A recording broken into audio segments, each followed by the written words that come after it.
fullback kwenye kosi ya JKT inakupa changamoto gani? Nafasi naocheza inanipa changamoto. Kwanza anacheza na mchezaji mkubwa, amna mtu asiyemjua David Bryson, anacheza vizuri, mchezaji mkubwa. Kwa hiyo kwanza inanipa chachu ya mimi kuweza kupambana ili niweze kujiboresha niwe vizuri zaidi na kumshawishi mwalimu kuweza kunipa nafasi. Kwa hiyo namshukuru sana yeye uwepo wake, yani na anachangia mimi kufanya vizuri. Unafikiri utofauti wako na David ni nini? Utofauti kanizidi vitu vingi, yani kwanza ni experience. Yupo kitambo sana kwenye ligi, alafu mimi ndo msimu wangu wa pili. Kwa hiyo naamini hiyo tu ni kitu ambacho kanizidi kikubwa sana. Unamchukuliaje akiwa kwenye nafasi? Kwa mfano kuna muda mwingi tunaona Ahmed Ally anapenda kuanza na wewe kwenye nafasi hiyo ya kushoto. Wewe huwa unajisikiaje ukiona mwalimu amekuchagua kuanza wewe badala ya David? Yani kwa kifupi kwenye maisha yetu ya mpira kwamba kila mtu lakini mwalimu ndo anakuja anachagua kwa wana huyu ndo atangulie, huyu asubirie, huyu atangulie, huyu asubirie. Kwa hiyo yani sijui nizungumzie vipi hapo, lakini ndio ipo hivyo yani. Kila mtu anataka kucheza. Kwa hiyo mwalimu ndo anaamua nani aanze, nani atangulie kutokana na plani ya mechi. Labda kwenye mechi ya timu za Kariakoo, si ndio? Labda unacheza na Simba au Yanga. Ukasikia umeona mazoezini kabisa una performance ya David ilikuwa ni ya juu sana. Mpaka unasema leo David kaamka vizuri. Kuelekea mechi ya dabi unashangaa pap linatajwa jina lako, unajisikiaje? Au moyo wako unakuwa? Kwenye timu yetu hiyo sidhani kashawahi kutokea. Yaani kama wewe ukiwa wiki ya mechi, kama ukiwa umefanya vizuri basi ni lazima uanze. Hamna kitu cha kuficha. Ukiwa umefanya vibaya basi utamsubiria mwenzako. Na pia ni plani ya mechi. Hiyo ndio na pia inaamua hivyo. Kwa mwalimu anaangalia hivyo.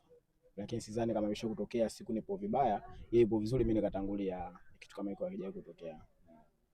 Akukupeleka katika ndoto yako?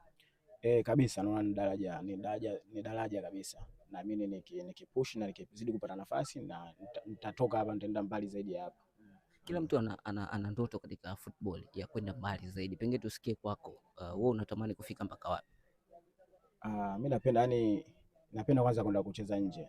Yaani hiyo ndo ndoto ya kila mchezaji. Napenda sana kutoka nje ya Tanzania kwenda kucheza huko ughaibuni. Kwa natamani iwe hivyo. Nje pengine kwenye bara gani, ama hata ikiwa tu Kenya au Uganda au sehemu popote, kwa sababu ni nje ya Tanzania ni sawa? Haiwezi kuwa popote. Kuna mataifa kidogo kisoka yanaonekana hapo juu, kwa ndo tunatamani kwenda huko. Lakini sidhani kama kuna mtu yeyote atatamani atoke hapa aende Burundi, aende Kenya, inakuwa sio sahihi. Labda klabu ya nje ambayo unaitamani sana? Klabu ya nje hata ukienda Man City pale inakuwa fresh. Dream ya kwenda Man City ipo? Dream ipo na inawezekana, tutapushi.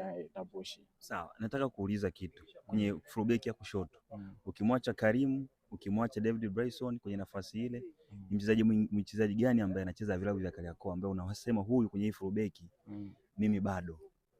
Yani bado kumfikia kiuwezo au mimi naamini watakuwa wamenizidi tu experience ambao walikuwa nayo, kwa sababu tunacheza ligi moja, lakini mimi naamini itakuwa tu experience, kwa sababu pia mimi ni mchezaji na najiamini. Kwa mfano nani wachezaji wale mafullback wote?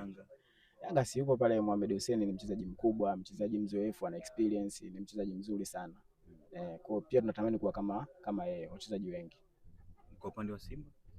Kwa Simba sasa hivi anapata nafasi pale ni Nixon Kibabage. Ni mchezaji mzuri sana. Ni mtu ambaye anapambana, kwa hiyo pia na yeye ananivutia.